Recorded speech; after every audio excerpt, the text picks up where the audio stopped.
to see you. As I say, it's August, and you know what happens in August? Everyone is away. Hello, everybody. We're not all away. You're not away, Graham. No, I can see you. We're not all away. Some of us are here, but others are away. So we pray God's blessing on them as they holiday and get refreshed and so on. Those of us here, we're spending the Sunday weeks of August looking at Psalms, which is all of life, really, isn't it? And it encourages us to bring our worship to God, whatever's going on. Whether good, bad or indifferent, we bring our worship to God and we worship Him. And so a lot of our songs, hymns and so on have been inspired by Psalms or our settings of Psalms and things like that. We've got some songs and hymns today, especially from Psalm 46. We're on Psalm 46 today.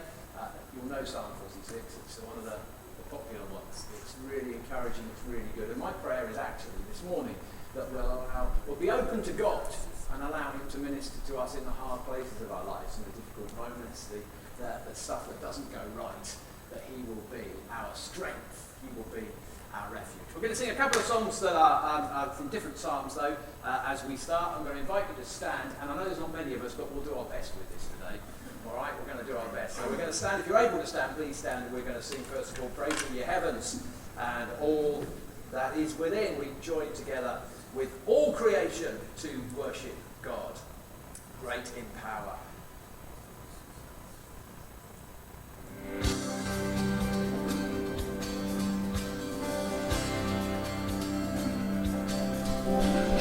Just imagine that we belong to a great company of people. We do, worshipping God today. Here we go. Praise Him, you heavens and all that's above.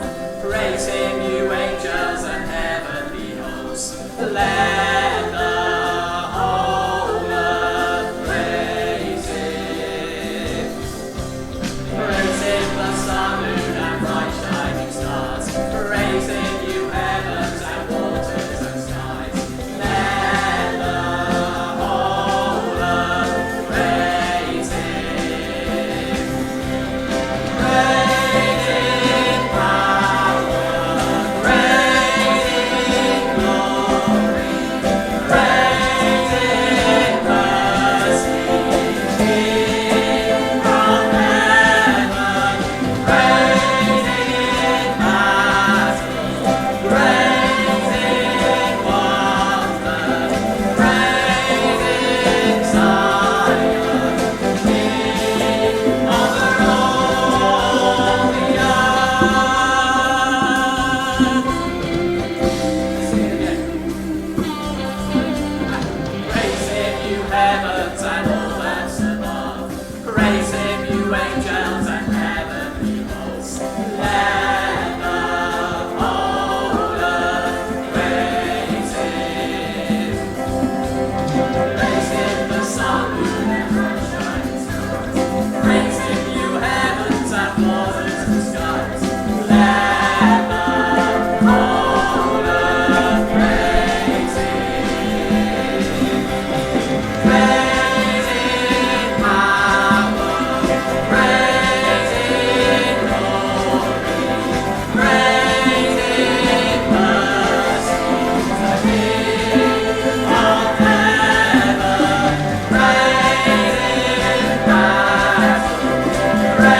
in battle, praise in wonder, praise in Zion, King over all the earth, praise in power, praise in glory,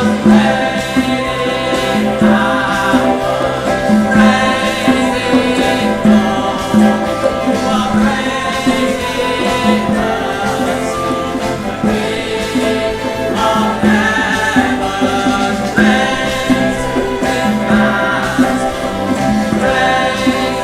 battle, praise in wonder, praise in Zion, King over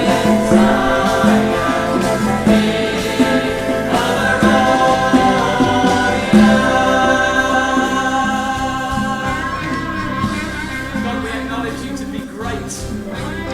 Your greatness knows no limits. We can't outrun you or outdo you in any way because you are love incarnate in Jesus. You are all that we could never be, and you offer yourself to us. We thank you for the opportunity to worship, to lift our voices, to lift our song with a song of the peoples of the earth. And we pray that our praise would be acceptable to you right now, here today. May the peoples praise you around the globe, and may our voices join with theirs as we worship you. You called us out of darkness into your glorious light. Let's sing together. You have called us out of darkness into your glorious light, that we may sing the wonders of the risen Christ. May our every breath we tell the grace that broke into our strife, with boundless love and deepest joy, with endless life. May the people praise, let the nations be glad, for your blessing comes, that we may praise the name of Jesus.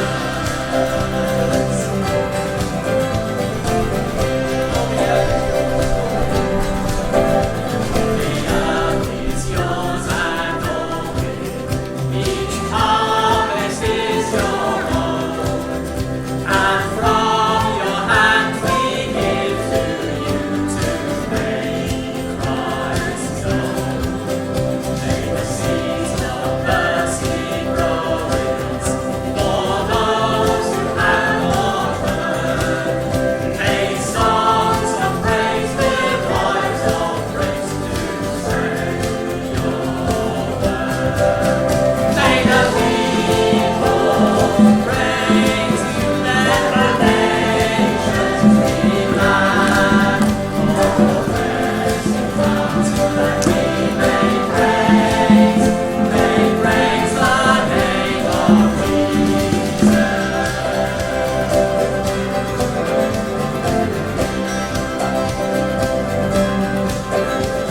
This is our holy privilege to praise and your name, to every nation, tribe and tongue, your church proclaim. May the people praise you, let the nations be glad, for your blessing comes, that we may praise the name of Jesus. Holy, holy is the Lord Almighty. Worthy, worthy is the Lamb who was slain. Yet holy, holy is the Lord Almighty.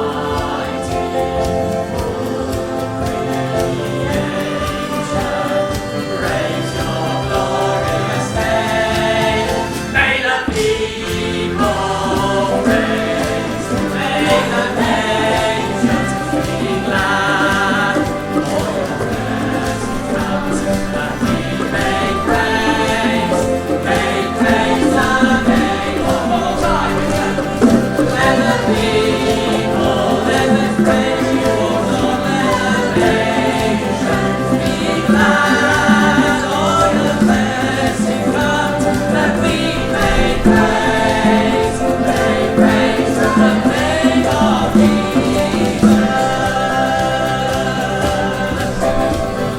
Lift up the name of Jesus and exalt him above all else, for he is our King, he is our God. If you're able to stay standing for a moment, then we're going to sing one more thing from Psalm 46 this time.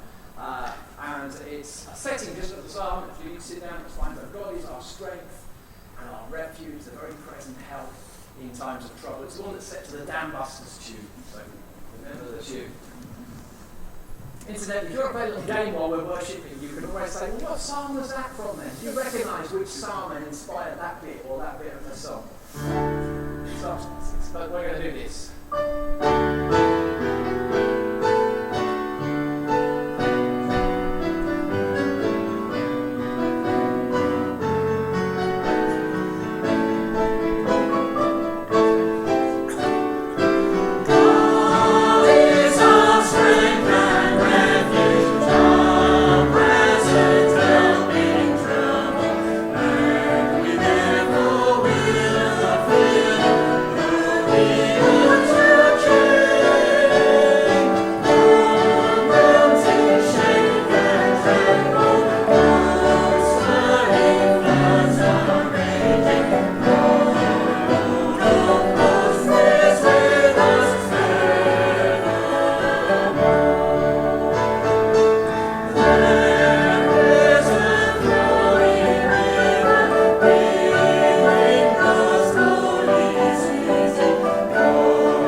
Attention away from ourselves and from the problems, the issues, the difficulties that we have in our lives, and sets us up to live as you always intended us to live, as free beings, as those who are not bowed down and weighted with the problems of the world, but those who are free to sing and dance as children of the King in your wonderful and good earth.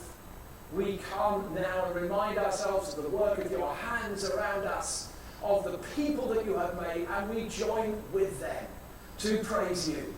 For you are truly glorious, and great things are spoken of you, because you are our God, and we worship you. We worship you today, we worship you this afternoon, this week. We worship you with our lives, with all that we are. Please accept us, we pray. In and through Jesus, our Lord and Saviour. Amen. Amen. Do sit down for a moment, and we're going to read Psalm 46. What we're going to do is we're going to look into God's Word sort of a bit earlier in the service, so that we can then respond with a bit more worship and ministry, allowing God to speak into us, because I suspect we've come and we're tired, and we are struggling with things, and we get anxious, we get worried about stuff. And God wants to say to us, relax, calm yourself, breathe for a moment. And partly that's what worship is. It's not just self-help, because we're not looking to ourselves. We're looking to someone outside of ourselves who created us, who loves us, who knows us. And he will be able to do all that we cannot do for ourselves. So let's keep that in mind as we read the psalm. Then we're going to sing another version of it before we look at it together this morning. Psalm 46. Here it is. We've just sung it, but this is the official version, the Bible version, New International Bible, Psalm 46. God is our refuge and strength, an ever-present help in trouble. Therefore we will not fear, though the earth give way, and the mountains fall into the heart of the sea, though its waters roar and foam, and the mountains quake with their surging. There is a river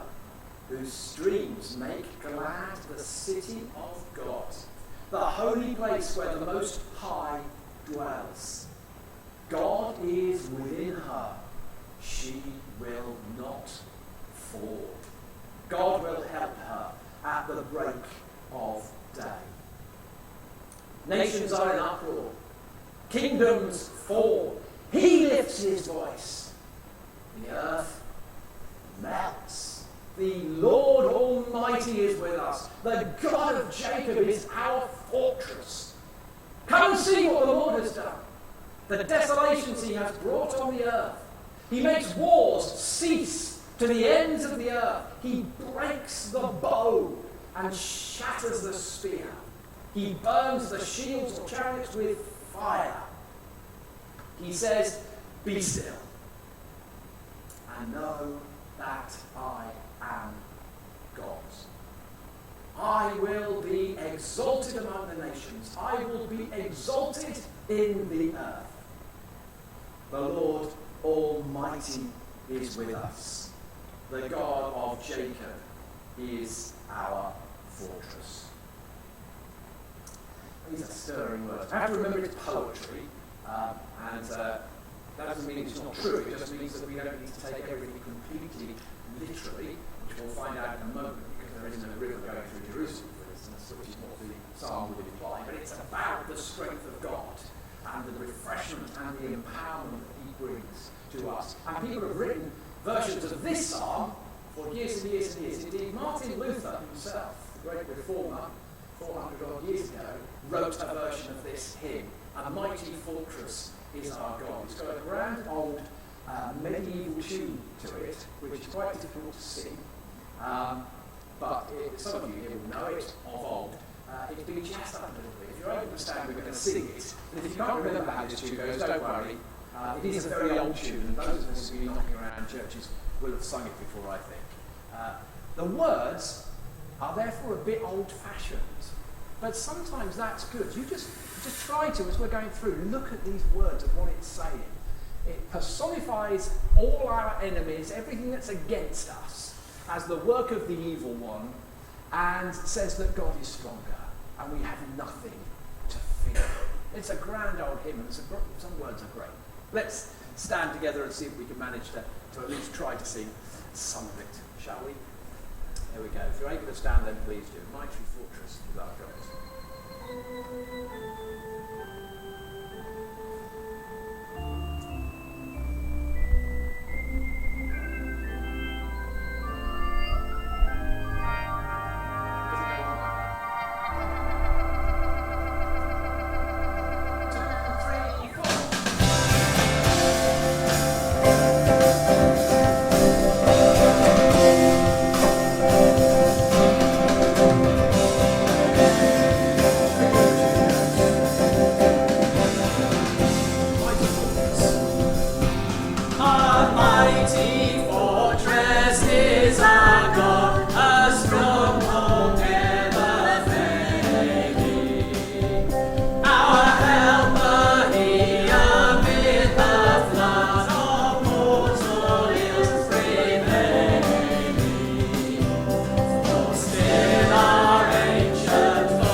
going to work.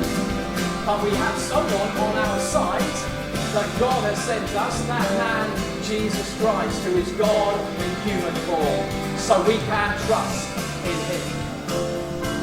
With it so far. Let's bring that though this world.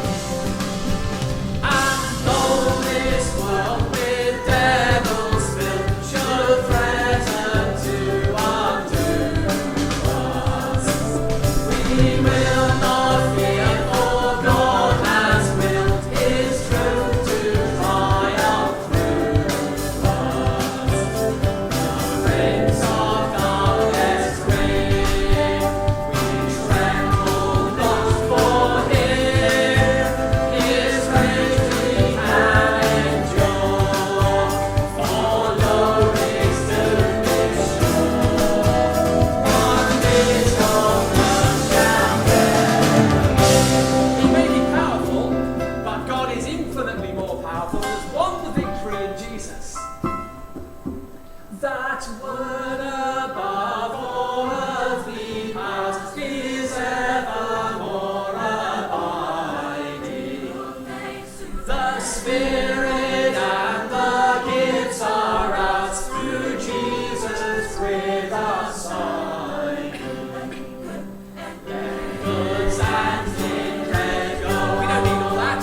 This mortal life goes on. The body they may care, but soon is made of steel. His kingdom is forever. God wins. Love wins. Jesus is the victor. He has the victory. Please do sit down. I'd like to think that. Oh, hang on. Do that now. I'd like to think that Martin Luther might have enjoyed that a little bit, perhaps. I don't know. He might not have done. I think he would. He was a pretty decent monk when all things came down. Psalm 46 then.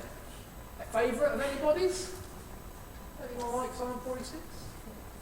It's one of my favourites. I have 150 favourite psalms. It is one of them. Psalm 46.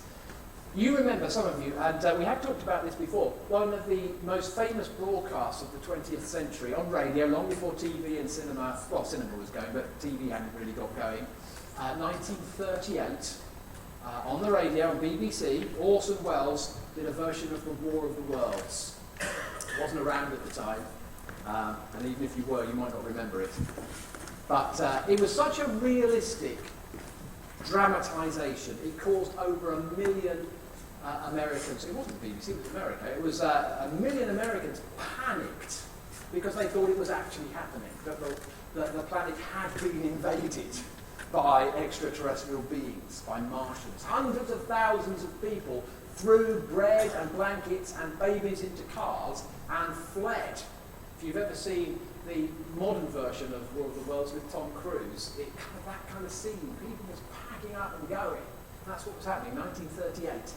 Some even hallucinated they could see flames and feel the heat of the fires that they thought was engulfing New York, and it was all just a play on the radio.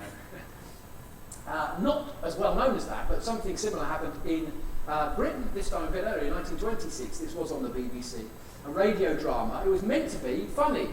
It was a bit of a kind of satire at the time, but people incredibly took it very seriously. An Anglican clergyman called Father Robert Knox had written a play called Broadcasting from the Barricades, and it was on at 7:40 on Saturday, January the 16th, 1926. There was an introduction that made it very clear this is a work of fiction, but then it very cleverly kind of used bits of dramatic stuff with actors, with some very realistic sounding news broadcasting. Of course, the BBC was known for that. There was little snippets from a test match and things like that, and interspersed were reports of a mob running riot through the streets of London, led by Mr. Popplebury. He was the secretary for the National Movement for Abolishing Theatre Cues. I mean, how you can get this confused, I don't know, because that sounds funny to me, but there you go. Anyway, it was describing the fact that the National Gallery was being ransacked at the time, and government buildings were being attacked in Whitehall, and the people throwing bottles at ducks in St James's Park and all sorts of things. and the Houses of Parliament was under siege. And then it announced that Big Ben's tower had fallen down. And Mr. Wotherspoon, the Transport Minister, had been hung from a lamppost in Vauxhall. And at this point, all over the country, there was panic. People seriously thought civil war had broken out. Police stations were besieged, people fainted.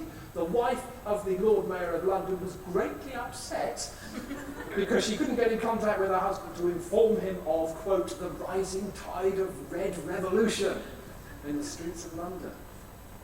We can laugh about it now. We weren't there. But for the people involved, there was a very real fear in those moments that the world was falling apart.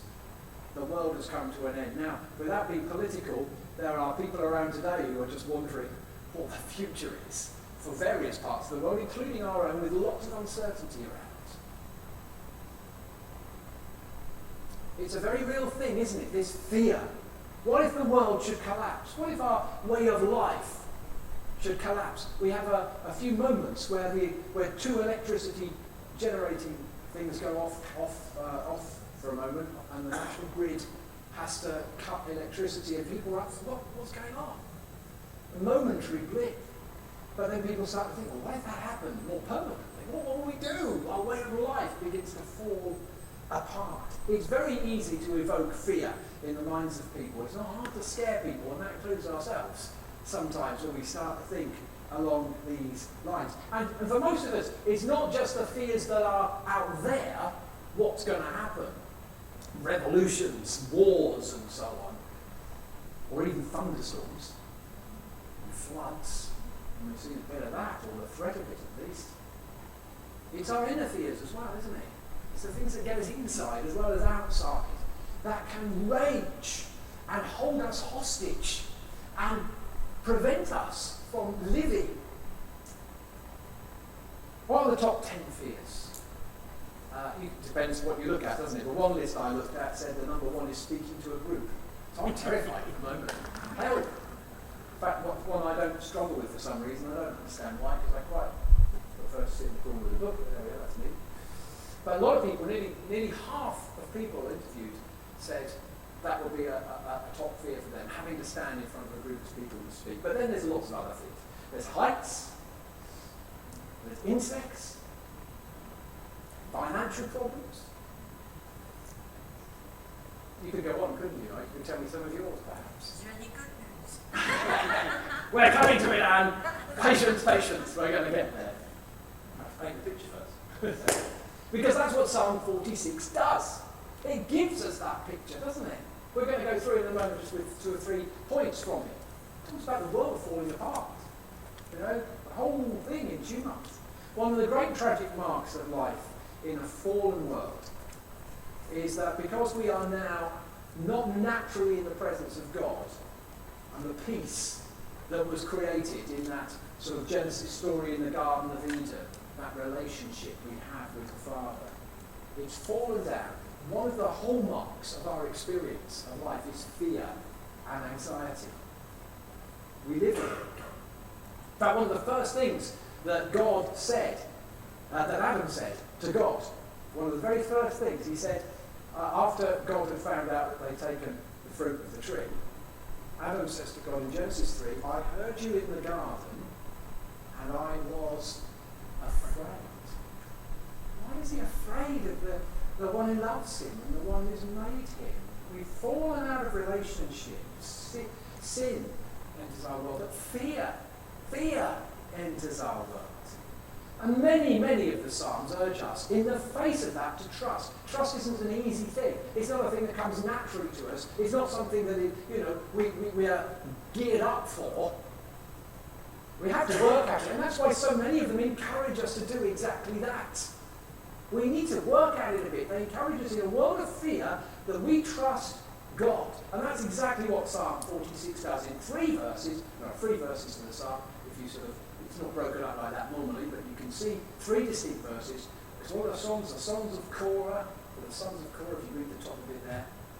Here we go. 3 things then, quickly. 1, first stanza. This is what the first verse is all about, when the world shakes. When the world shakes. It's verses 1 to 3, of the Psalm, verses 1 to 3. We're talking about the shaking of the earth. God is our refuge and strength. We will not fear. What though the earth give way, and the mountains fall into the hearts of the sea, the waters roar and foam, the mountains quake with their surging. The picture is dramatic, it's deliberately so. Everything can crumble in your life and my life, outwardly and inwardly, but God will remain solid and firm and faithful and sure and dependable. He's our strength, our refuge, always found, ever present in trouble. So here's the thing that will vary throughout our life, our troubles. And some of you here are going through troubles that I've never experienced, possibly never will. And others of us are going through different kinds of troubles. And sometimes at this point in my life, I'm facing these kinds of troubles. And at that point in your life, you're facing those kinds of troubles. It's variable, pretty constant in terms of having something to worry about. But just what it is will vary enormously. That's the thing that varies. Here's the thing that doesn't vary, that is absolutely constant and sure: God himself. Today, it might be stress at work. Tomorrow, financial problems, might be serious illness. It might be friends who turn out not to be friends. It might be family problems. But every day, God is our refuge and strength, ever present. So, it may be earthquake and storms and thunderstorms and the damage that we see sometimes now through the wind, a bit of it, not terribly bad, but that bit of taster of that kind of wind and the flood and the dam and so on, not quite holding, and the fear of all of that. It might be big things like that, or it might be things that are happening to us. Do you remember a few years ago, January 2013 it was, there was a story that came out of Australia in Denali, Tasmania. It was a family called the Holmes family who lost 3 houses, 3 generations, and they lost 3 houses to fires, Australian bushfires. And it was a story. It became a story because grandparents were taking care of 5 grandchildren, all under 11. Mum and Dad had gone off to a funeral and left their 5 grandchildren with the grandparents. And the fires struck. And the pictures that the grandfather took during that whole thing made it around the world, because the only place they could find to shelter from the flames, and you see the pictures, it's just orange. The whole background is orange, but down under a jetty which was near the grandparents' house, jetty out into the water, and for 3 hours, the 5 children under 11, 3 of them couldn't swim, and the 2 grandparents huddled together, sheltering under the jetty, neck deep in cold water, with a kind of tiny thing, tiny bit just above the water where the air wasn't that toxic. The rest of it was just filled with smoke and all sorts of things going on. Trying to keep these 5 children's heads above water. The pictures were so dramatic. They never feared for their safety, they said. There was a beautiful calm throughout the whole experience. We prayed for safety and God saved us. They were Christian people, all members of the family, mum and dad as well, who must have been out of their minds with worry when they heard what had gone on. But they prayed and they trusted God. But then the jetty caught fire. And they knew they needed the jetty to survive. And Grandfather Holmes used his hat to attack the flames on the jetty, and eventually, thankfully, the fire front passed and there was enough of it still left for them to cling on to, and eventually there was a dinghy and they got to the shore and everyone was safe. Throughout that ordeal, millions, probably tens of millions, probably hundreds of millions of hits now on YouTube to see the reports of this. Not just because of those remarkable pictures, but their confidence in God. And it's like that jetty was, for them, the covering of God in that situation. A sort of symbol, if you like, of the protection of God for them in their dilemma, in their tragedy. Which, well, it wasn't a tragedy, but it so easily could have been. The mountain shaking powerfully, being tossed into the sea itself running wild, yet God is our refuge. If you can imagine them huddling there, what a picture. God is saying to you and to me, right now, I am your refuge. And you're saying, I'm that Jesse for you. Whatever you're facing, it may not be Australian bushfires. I don't like it. In Faversham or something, you want it to be Australian bushfires. But God is our security. You can huddle here. You can be safe. You can be secure with me. So that's the first of our three stanzas this morning. When the earth shakes, when everything goes wrong, God is there for us. How about the second stanza? When nations rage. Second stanza is 4 to 7, verses 4 to 7. There is a river. Stop now. Where are we? There is a river whose streams make glad the city of God, the holy place where the Most High dwells. God is within her. She will not fall. God will help her at the break of day. Goes on. Nations in uproar, kingdoms fall. He lifts his voice in the earth. Melts. The Lord Almighty is with us. The God of Jacob is our fortress. Hey, what a change of mood. What a change of mood.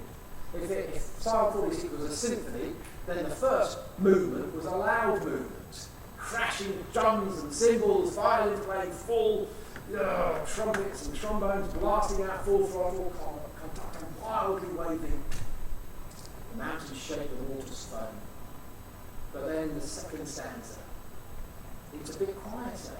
The conductor has called a stop. We hear gentle flutes and violins softly strumming.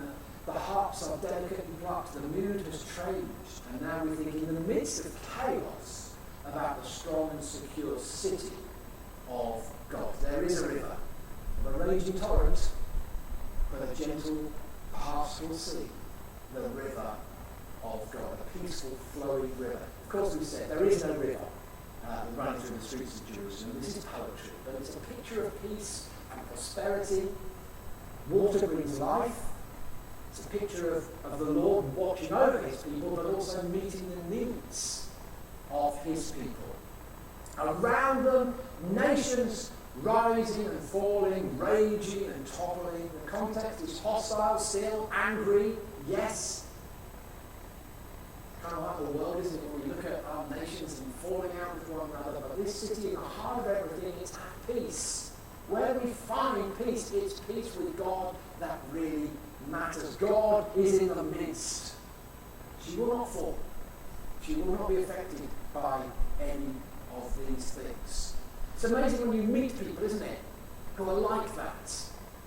Who actually, even though they're facing the same kind of stuff that we all face, they're able to demonstrate that they have that trust in God to meet their needs.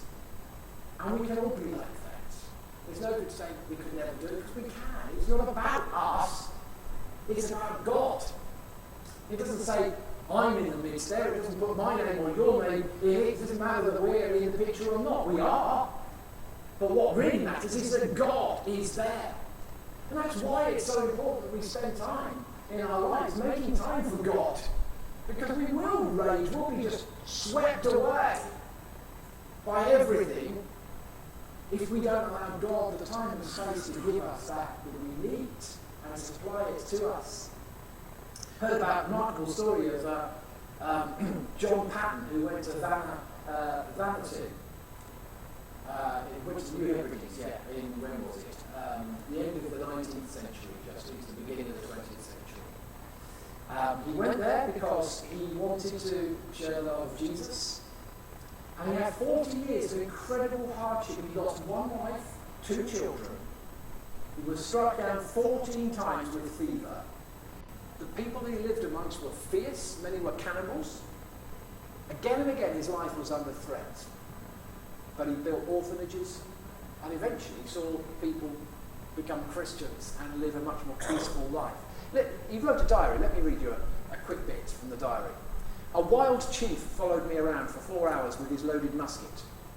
And though often directed towards me, God restrained his hand. I spoke kindly to him and attended to my work as if he had not been there, fully persuaded that my God had placed me there and would protect me till my allotted task was finished.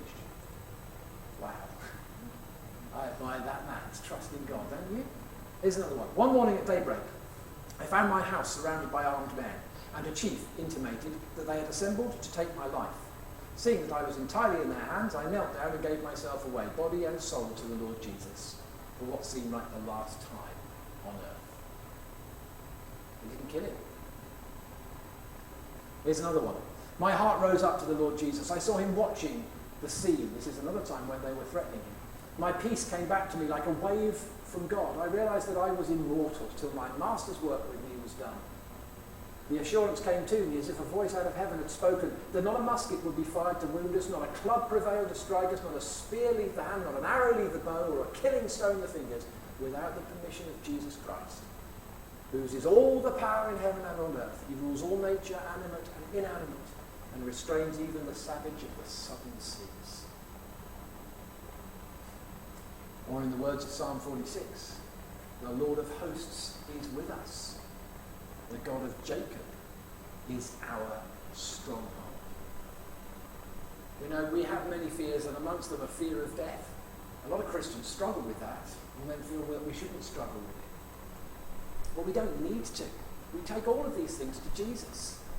We allow God to be our refuge and our strength in all times of trouble. And that includes when we're frightened about our physical mortality. Just remember, you are immortal until God is finished with you. As John Patton says. And then there's more glory to come. Lastly and quickly, the third stanza, come and see. Verses 8 to 11. Come and see. Come and see what the Lord has done. The desolations he's brought on the earth. He makes wars to cease to the ends of the earth. He breaks the bow and shatters the spear. He burns the shields with fire. He says, be still. And know that I am God. I will be exalted among the nations. I will be exalted in the earth.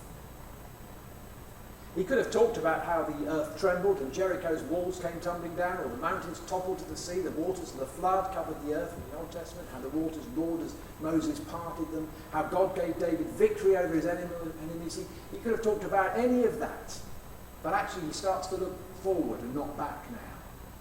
He looks forward, and like Martin Luther King, I should say, the psalmist had a dream of what will be, a time when everything is put right, a time when we don't need to have these fears raging in us.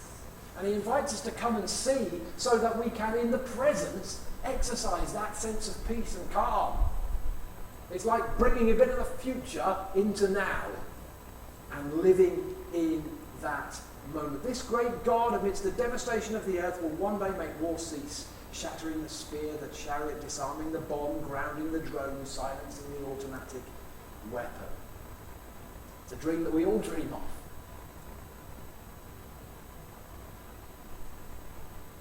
And then he says, be still and know that I am God. Probably the most misunderstood and misquoted verse in the Bible. I've said this before, but I need to say it again. We often mean, let's just sit here quietly. Because that's what it says, be still and know that I am God. We think it's God talking to our anxious hearts, wrapped up in our busy, frenetic lives. He's saying, chill out, stop talking, start listening, take a spiritual sabbatical, find me in the quietness of your soul. And listen, that's not a bad thing. That really isn't a bad thing. That's a good thing. And other bits of the Bible actually would encourage us to do exactly that. Please don't let me stop you from doing that. But that's actually not what this says and not what this means. It's not what Psalm 46:10 means. God is speaking to the nations caught up in wars and aggression and self-aggrandizement. He's speaking to the leaders of our nations. He's speaking to those of us who would argue and fight and fall out. And he said, that's it, it's enough. Stop now, stop. Be still. And the way I usually say this, and I've done it before, is we had a maths teacher. And he was a little Irish chap. And when we got too noisy in the classroom, he would get up onto the table, stand up on his chair, and then get onto the table at the front and say, quiet! And there was. Because we knew that we'd pushed it a bit too far. And this is that moment in Psalm 46, where God is saying, quiet! Enough! Enough of your raging. Enough of your madness. Enough of your selfishness. Enough of your ambition simply to put you, your nation, your kind, whatever it is first. And above all else, that's enough. Not another sound. And what the psalmist is saying is there will come a time when God says, enough. He's waited long enough. And of course many of us say, Lord, why not now? Why don't you do that now? Lord Jesus, why don't you return now? And the answer the Bible gives to that is that God is patient. He doesn't want people to perish. He doesn't want people to be lost, because at that moment we lose our ability to choose anything anymore. It's all decided and done for us. And there are so many people who will be perishing in that moment because they have nothing to trust in apart from themselves. But it won't be enough. This is the scene that we are to picture. The day will come when God says to all of us, the warring nations, the Syrians, the Iraqis, the Ukrainians, the Afghans, yes, British too, Americans, all of us, enough. I will destroy the weapons of your warfare, and the things that cause you fear I will remove forever, for always. All these things, and you'll know I'm God. You'll know it. You won't just have to trust me for it. You won't just have faith for it. All will know. Everyone will know that I am God. I will be exalted among the nations and among the earth. It's a wonderful psalm. I don't know about you. It's easier to sing it like we did earlier on than to believe it and put it into practice. For my life, for your life. It's not the external dangers that really get me so much, it's the internal ones. What about you? Yes, global warming. Yes, terrorism. But what about the stuff that's going on inside? Private fears. What will people think of me? What if the doctor rings and gives me bad news from that blood test? What about the fears I have for my children, for my parents, or whatever it is? This psalm doesn't promise an end to all those troubles now. There will be an end when Jesus comes again and makes wars cease. But it does promise us a helper in the midst of troubles. It doesn't mean the musket will never fire, or the spear will never be thrown, or the arrow never released. But it does mean that even in the midst of that, our God is with us. The Bible is wonderfully honest. Life is tough, and it will continue to be tough. Serving Jesus is tough. But God is with us, working all things together for our eternal good. If you just, for one last moment before we finish, try wrapping your head around possibly the context of Psalm 46. We don't know for sure. The backstory is possibly this. The nation of Judah is under siege by the Assyrians. The walls are surrounded by brutal warriors who are known for skinning alive anyone they captured. Imagine that's what you're facing. All right? Fear? Afraid? A little bit? Maybe? King Hezekiah, he's out of his mind. He doesn't know what to do. And then the psalm, trust in God. Be still and know that I am God. I'm going to fight this battle for you, and he does. And there's many scholars who think King Hezekiah, after all this had died down, and they were okay, he took the whole nation outside the walls of Jerusalem. And he said, come, behold, the works of the Lord. He makes wars to cease to the ends of the earth. He breaks the bow and shatters the spear. Be still and know that I'm God. I need this hymn, don't you? I need this hymn. I need it today. I need it this week. When things are particularly bad, I need it. Martin Luther did as well. He wrote that version of the hymn. There were hard times for Luther. Many wanted his head. Many wanted him dead. And when things were particularly bad, he would turn to his friend, Philip, can you ever say his name? Melanchthon. Phil. He turned to Phil, and he would say to his friend, come on, Philip, let's sing the 46th. He was German, so he probably wouldn't have said it in that very British way, but that's kind of what he was saying. Let's come and sing the 46th. And Luther said, we sing this psalm for the praise of God because God is with us and powerfully and miraculously preserves and defends us and his word against all fanatical spirits, against the very gates of hell, against the implacable hatred of the devil, against all assaults of the world, the flesh, and sin. whatever you're facing, let me encourage you. Sing, love, call to peace. It's a mighty fortress is our God, a stronghold, never failing. Helper amid the flood of mortal ills prevailing. Their goods and kindred go, this mortal life also. The body they may kill, but this truth, God's truth, is with us still. His kingdom is forever.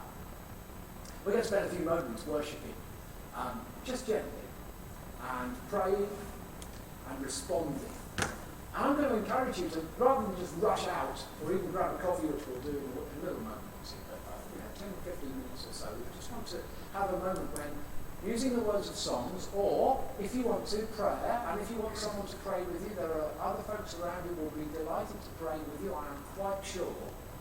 It may be that you are suffering with something now that you're carrying and you'd like someone simply to pray with you. Don't be afraid of asking someone. You don't even need to tell them with great detail. Just say, yeah, I'm anxious and I'm afraid. Just please pray with me that I know the peace of God. Help me by praying with me that I might trust him for this thing. Should we do some of that? Because we can hear this stuff and not act on it. Our response is important. So we're going to sing together just for a moment or two. First one, I think we'll stay seated as we sing this. It's a very familiar song. It just turns us back to God. Turns us back to him and says, as the deer pants for the water, so my soul longs after you. And then after that, there'll be a moment where we sing a newer song, and if you want to, there'll be opportunity for prayer.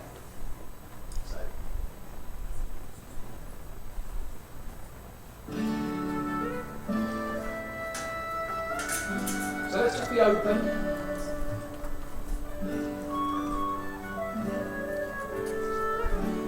Let's seek God, who is our rock, who is a fortress, a tower of strength in a world of uncertainty. As the deer pants. As the deer pants for the water, so my soul longs after you. You alone are my heart's desire and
don't have the answers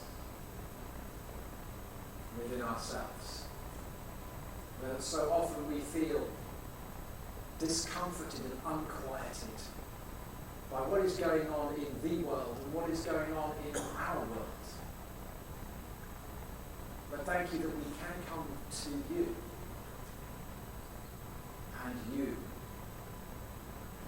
will not fail us. Thank you that when we remember that come aside, we will find rest and rescue. In these moments, Lord, hide us under the shadow of your wing in that beautiful, beautiful image from the Psalms. And give us a moment where we can remind ourselves that all is okay, all is well, and all shall be well, all manner of things will be well. Because you are in your heaven, and all is right.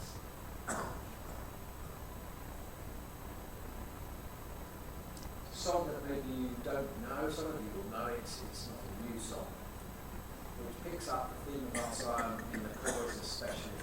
We're going to sing it gently, and as I say, if you wish to pray, quieten yourself, that's fine. If you wish to have someone pray for you, look around. We're supposed to be family. Don't be ashamed to ask. James says, and we'll be looking at this in September, James says, if we're in need or we're sick, not just physically sick, but sick in soul or whatever, we should ask for people to pray with us. Let's not be embarrassed or ashamed about that. As we gently continue to worship and sing, if you wish that to happen, then please do. This is a song called Still.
seas roar, the mountains tremble. It seems as though all hell has been let loose. And that's what it's like in your life and my life. And we all experience those moments. And yet into that storm, God says in Jesus Christ, be still and know that I am God. I will be exalted in the nations. I will be exalted in all the earth.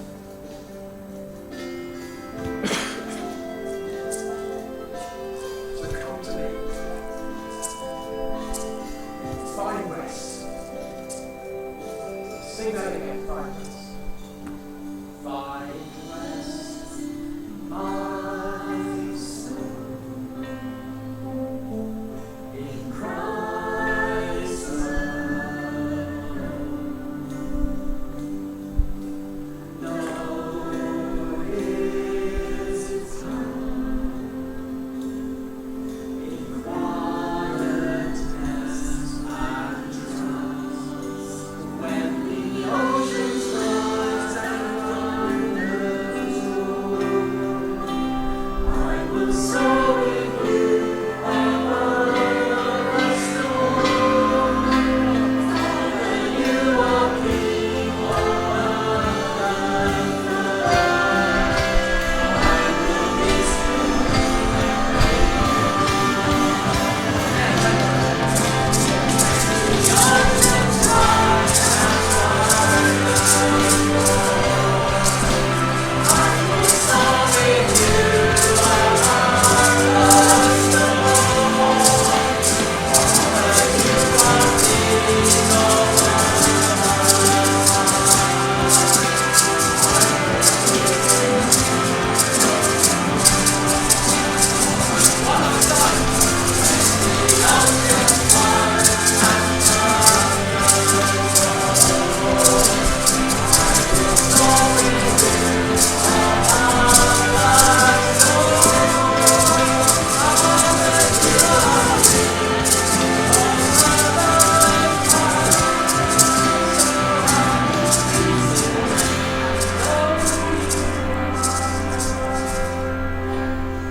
Lord, my prayer is for every single one of us here, facing whatever storm it is that we are facing right now in our lives, that we would know that you are God, and nothing and no one will prevail against you. We trust you for our lives this week and every week. In the name of Jesus. Amen. As we were singing, I felt this verse came to mind, and I just don't know whether it's for everybody or one person, but particularly tells us not, it's Philippians 4, verse 4 onwards. Don't worry about anything, but in prayer and supplication, let your requests be made known, and the God of peace, who passes all understanding, will keep our hearts and minds at rest as we trust you. Lord, help us to do that. Help us to focus on you and not on our difficulties. Thank you that your peace passes all understanding, can keep our hearts and minds at rest as we trust you. Amen. Amen. Thanks. Thanks very much, Julia. We have pretty much finished, but if you still like someone to pray with you, then please ask. If you would like me to pray with you, I'll be delighted to do that. Just before we grab a coffee or a tea, before home time, what's happening? And we'll take the offering as we do this. See? Amen. Dominic, one for each hand. There is just one thing really to be reminding folks about at the moment. There are a few bits and bobs going on, but in particular, we need to remind you about Alpha starting on September the 8th, which I think is only 4 weeks away? Is that right? 4 weeks? 3? Is it only 3 weeks? Might even be 3. I can't work things out. Like that. As I may be wrong about this, but I don't think anybody has taken any invitations yet. We've been talking about this for about a month so far, so we may have less time left than we've already had. And all of these invitations need to go to your friends, your neighbours, work colleagues, whatever. Anyone that you can bring along with you, because we're all going to be in this together, to Alpha in September. So there's plenty here.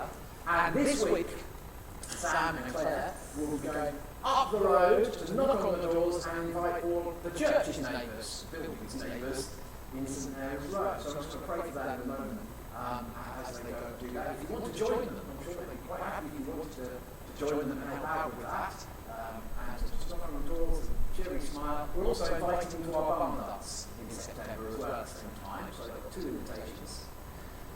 These cards are not going to go to our neighbours. We've got cards for them reserved. So all of these need to go today, by next week, or very soon. Alright, so maybe, Dominic, you might come down again and put them somewhere more accessible perhaps, and be at the front, because I don't want to forget. And there are lots of things. Let's just pray. Father, we thank you for the fact that we know you to be our refuge and strength. But we know so many people struggle on alone. And we want to share the good news of Jesus with people.